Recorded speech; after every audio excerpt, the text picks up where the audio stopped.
Welcome to the Sourcing Hero podcast, produced by Una, a group purchasing organization that empowers sourcing heroes, and Art of Procurement, the world's largest procurement podcast network. I'm your host, Kelly Barner. The goal of the Sourcing Hero podcast is to capture the epic stories of people who are rising up and beating the odds to create exceptional value within procurement, directly from those heroes themselves.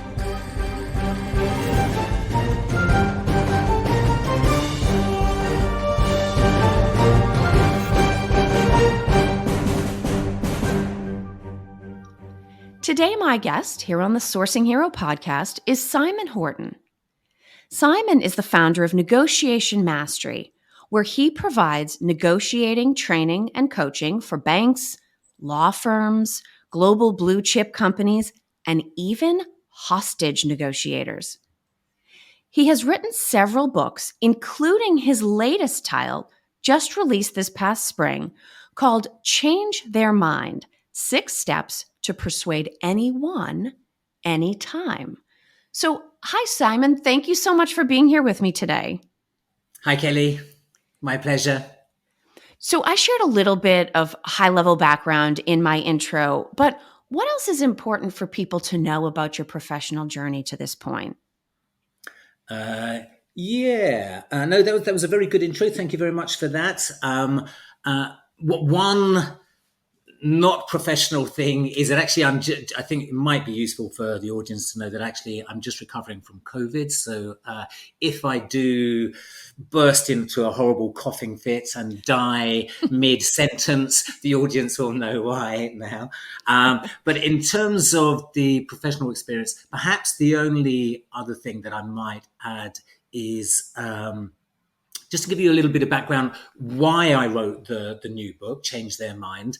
As you know, my first book on negotiation was called The Leader's Guide to Negotiation, published by the Financial Times. And the purpose of that book was to give a step-by-step framework for negotiators to reach win-win outcomes. I'm a huge believer in win-win, even for selfish reasons, even if you're the most evil, selfish psychopath in the world, and I'm sure none of your audience are, but even if they were to be, your best approach is still to go for win-win. But I get a lot of pushback, the pushback being along the lines of, yes, Simon, win-win, great in theory, but you haven't seen the person I'm negotiating with right now. They are the most evil, selfish psychopath in the world, and you can't get win-win with them. Or the other pushback I regularly get is, yeah, great in theory, but in my situation, there isn't a win-win to be had. It's zero sum. We're just negotiating about price. Therefore, any cent I get is at their expense. They're going to fight it. Any cent they get is at my expense. I'm going to fight it. So there isn't a win-win to be had. So the purpose of the first book was to give a very practical framework for reaching win-win, even in those situations, even if you're not negotiating with a win-win player, and even in apparently zero-sum situations. But I would still get pushback with people coming up with all kinds of extreme situations. But what about in this situation? And what about in this situation? Situations that were never going to happen in real life, but that was what they were worried about. So for the second book, Change Their Mind, excuse me, I decided, okay, let's find out the extreme situations. And so what I decided to do was interview people who negotiated and persuaded successfully, even in such extreme situations. So in other words, hostage negotiators. I interviewed hostage negotiators. I interviewed people who negotiated peace treaties. I interviewed interrogators. I interviewed billionaires. I interviewed people who could persuade across the political divide. So the Republican voter who could persuade the Democrat voter, or vice versa. The vaxxer who could persuade the anti-vaxxer, or vice versa. These are really difficult conversations to have. How can you have those successfully? And so this book, Change Their Mind, is really about, okay, well, what works in the real extreme situations, kind of the hardest kind of negotiations and persuasion situations out there. Well, and perhaps I'm applying my own perspective on this, but having read through, and thank you for the early copy. One of the perks of speaking to folks about their books, I get an early peek inside these covers. I got the impression that the vast majority of us in the real world are not naturally great at persuading. I certainly don't feel great at persuading. I don't know if that's a sort of a valid approach to come to it from, but are most of us not naturally good at persuading? And if that is in fact true, why do you think that is? Well, I think perhaps I'd say we're not as good as we could be. I'm not necessarily saying we're not very good at persuading. And Kelly, I'm sure you're much better at persuading than you think we are. Don't forget, you're saying that you've read.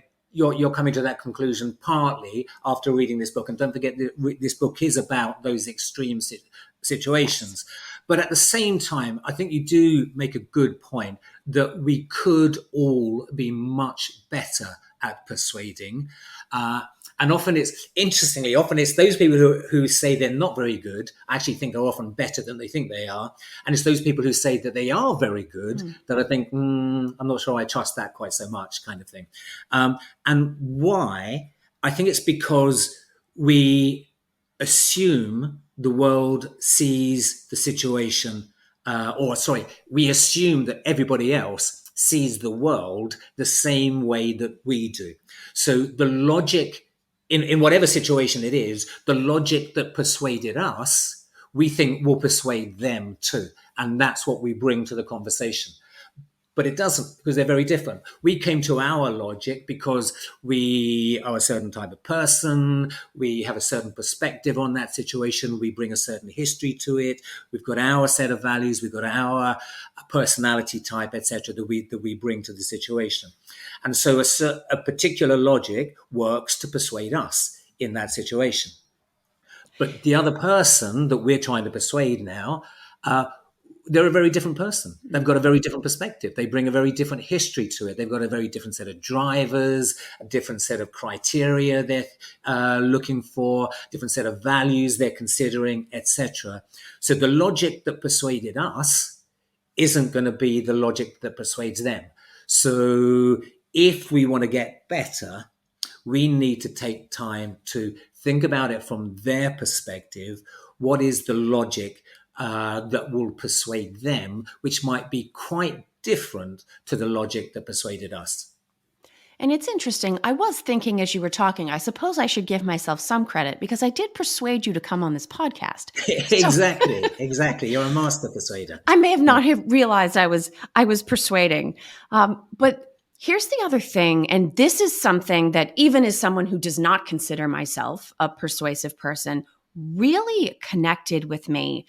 You know, when we think about persuasion, I think of that as an action, and it might be we persuade by talking, we persuade by writing, we persuade by demonstrating. All of those are active things. But you also talk about the importance of listening, which while outwardly is a passive activity, it's actually an incredibly important part of the journey. What role do active listening skills play in the act of persuasion? Listening is massive, absolutely massive. I mean, to give you an example of how massively important it is, the hostage negotiation model, which is a very successful model, again, working in extreme circumstances, the fundamental building block of that model is listening. Everything else is built on that. So, in my view, excuse me, people have a deep need to feel listened to. And so, everybody has this need to feel listened to. And so if you can address that need, you're halfway there already, just simply by listening to them and demonstrably listening, visibly listening. Listening itself is not enough, but demonstrably listening. Then that need will be addressed, and now they're going to open up to you and listen to you in return. If you think about it, they're not going to listen to you unless you listen to them first. You can't expect them to listen to you. You want them to not just listen to you, but listen to you properly. You want them to really process what you're saying and really understand it and really take it on board. Well, they're only going to do that if you go first.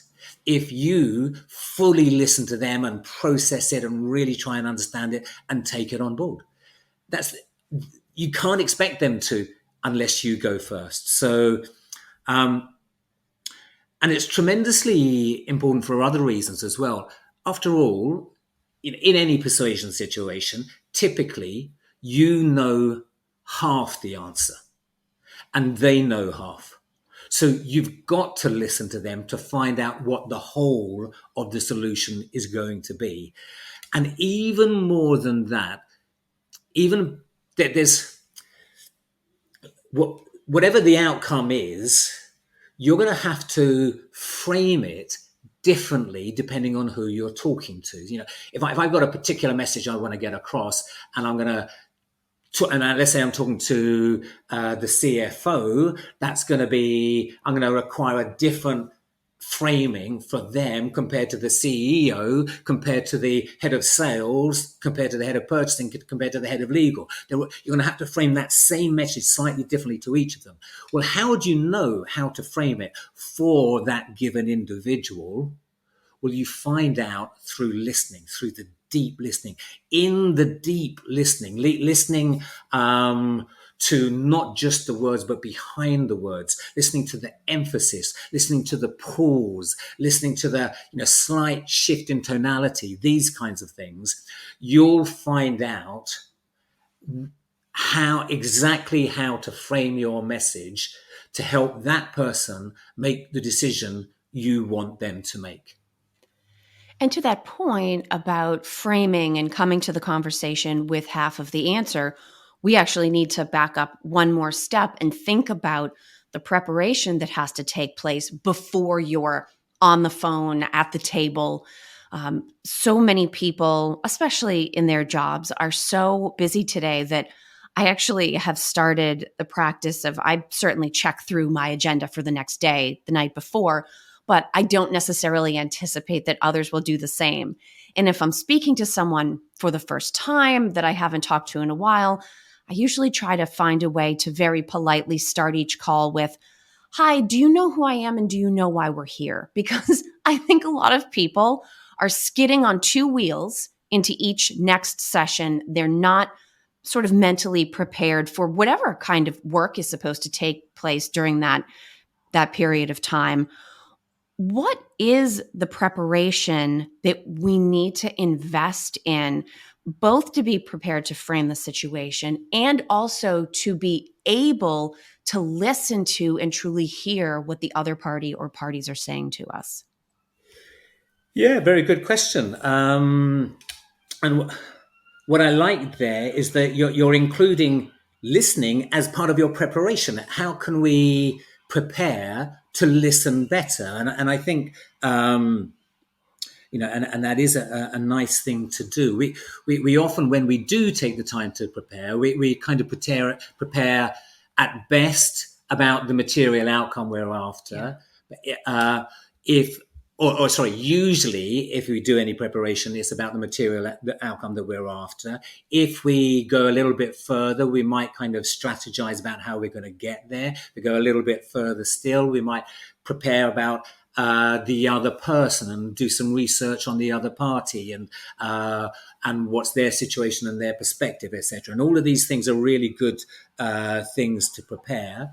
But you can also prepare things like your state of mind that you want to be in. So, maybe this is a really big deal that you want to get through, and so you're a little bit nervous about it. So, can you prepare about being confident in it? Or maybe you had a bit of a setback in the last one, so can you prepare a bit of resilience in this? Or what mood, what frame of mind do you want to be in for the meeting? Perhaps a friendly mood, perhaps a robust mood. What mood do you want to be in?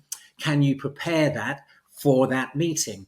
But equally, things like listening, we can prepare for. So we might, let's say we decide we want to be able to listen better. Okay, great. This meeting coming up, I'm going to make sure I'm going to prepare better. Right? How I'm going to listen better. What am I going to do in my preparation to be able to listen better in this meeting coming up? For example, let's say it's an online meeting. Great. Okay. I'm going to write out a sheet of paper that I'm going to have on my desk that nobody on the online meeting will see. But just on that sheet of paper, it'll just say in great big capital letters, listen. And then every time I see that, it's just going to remind me to listen more. Or I might write out, listen out for, and then a list of things like values, drivers, criteria, personality type, etc., etc., etc., that I'm going to specifically listen out for. And then by putting that into my preparation and then committing to doing that in the meeting, I'm more likely to improve that as a skill. And then that is, a nice part of the overall preparation that we need to be doing. The other thing that I'm curious about is sort of what follows successful persuasion. So let's assume we've all read your book, we put in our time preparing, we listened well, and we convinced the other party. Now, we've talked about different types of persuasion. So in some cases, I might just be trying to persuade someone to think differently about an issue. But in other cases, my persuasion will only be successful if they do something that I want them to do. And it might be showing up for a meeting prepared. It might be choosing a specific supplier or considering a new company for part of the business. But it could also be I persuade you to let the hostages go, or I persuade you to not jump. To what extent do those of us trying to become more effective at persuasion need to think beyond the point of agreement to some type of accountability? Do we need to sort of stay in touch then to still make sure that action happens? Does the persuasion have a long tail that we need to be aware of? Absolutely. It's a very important part of the negotiation. I often start my courses by going through kind of different phases of the negotiation, from the preparation to the opening, the exploring, problem solving, closing, and then the implementation. And I asked the delegates, which is the most important stage? And the answer is the implementation. Everything else that comes before that counts for nothing if it doesn't get implemented in the real world, in the way you want it to. It's very easy for them to say yes to loads of things. And you can even go away with a sheet of paper with all kinds of signatures on it. And you go, hey, look what I've got. Look what a great negotiator I am. But if it doesn't happen in the real world, it counts for nothing. And so you're absolutely right there in making sure it happens in the real world is perhaps the most important part of the negotiation. So they do need to be in the other side. This is one of the main reasons why your negotiation does need to be win-win. Because if the other side isn't incentivized to implement it as agreed, well, they're not going to.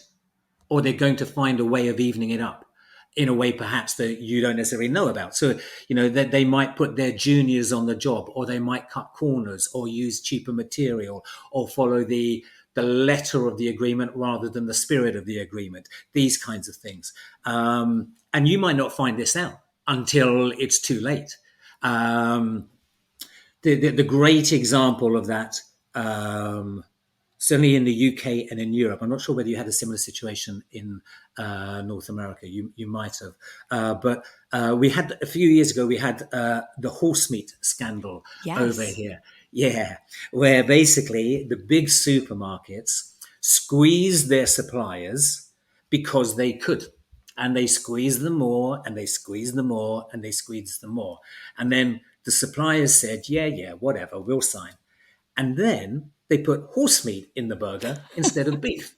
And, it became apparent, it became public knowledge, and it was a a lose-lose outcome, a lose-lose all round, lose for the public, for the buying public. It was a lose for the supermarkets, and it was a lose for the suppliers. So the implementation is the most important thing of it. And so it does think so.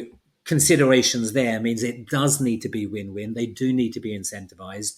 Do in your negotiation, do consider, do scenario planning of what will you do in these instances. Try and structure the deal so that you can trust them. So a really simple example, the simplest example of that is payment on delivery.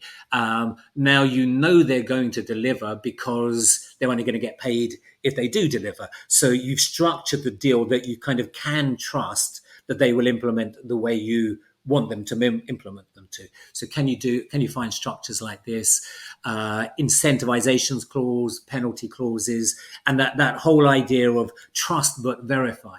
So do trust that the working relationship will benefit from the trust, but verify, have the verification procedures in place. And we're not being naive here. And it is those verification procedures that enable you to trust, because now they're not going to do anything dodgy because they will be caught out by the verification procedures. Trust but verify. It was Ronald Reagan and Mikhail Gorbachev's catchphrase when they were negotiating nuclear disarmament at a time when they trusted each other, but couldn't trust each other's administrations or each other's military, if you like. So, Well, it's interesting. This hadn't really occurred to me until thinking about sort of the combined subject matter of your two books. You talk about the importance of win-win, which of course, in theory, we're all going to agree to. And then this being about persuasion.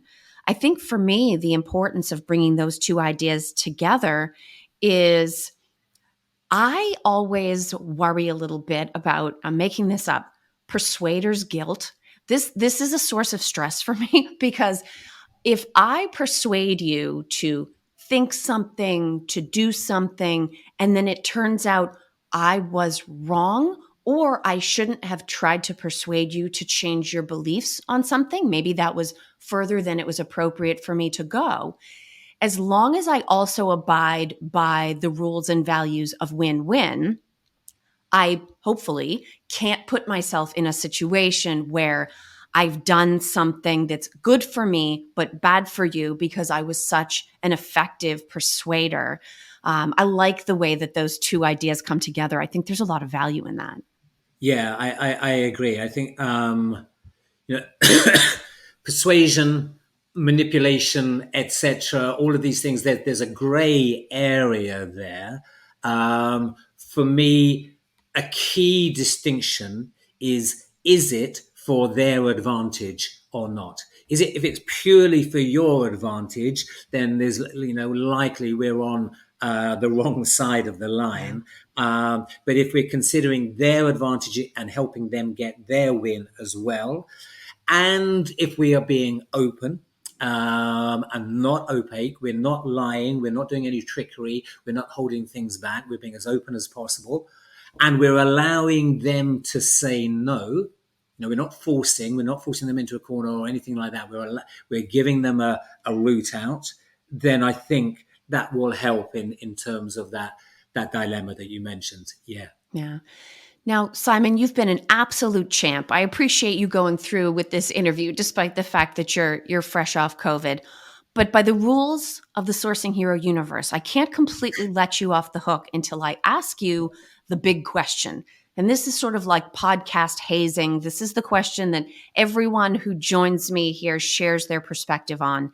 And you have a choice. And as you think about your answer, we can even broaden this a little further. Usually I will say to people, what does the idea of a sourcing hero mean to you? Or what does heroism mean in a business context?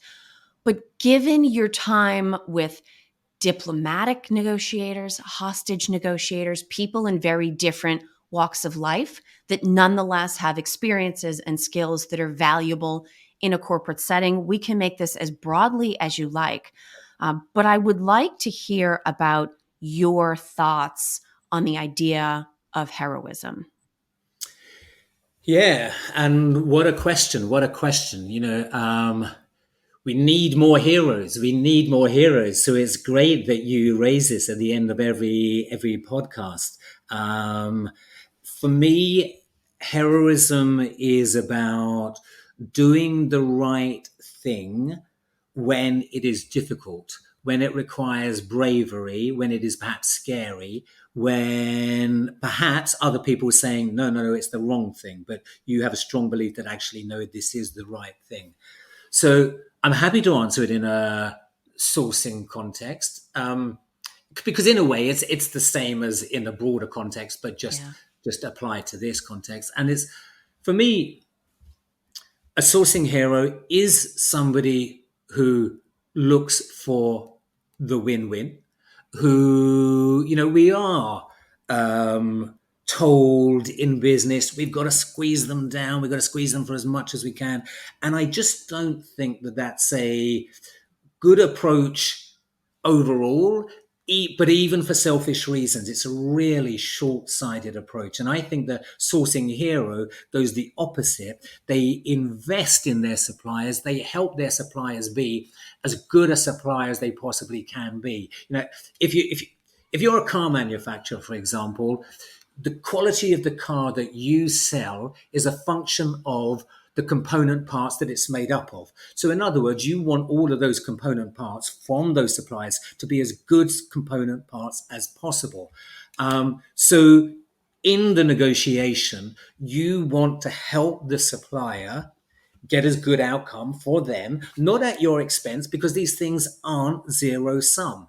That it's, in fact, you will get a better outcome if they get a better outcome. And I'll give you an example of that. One of the people I interviewed in the book was a billionaire. Now, this chap was tremendously impressive, as you might expect. He's very intelligent, very charismatic, very ambitious.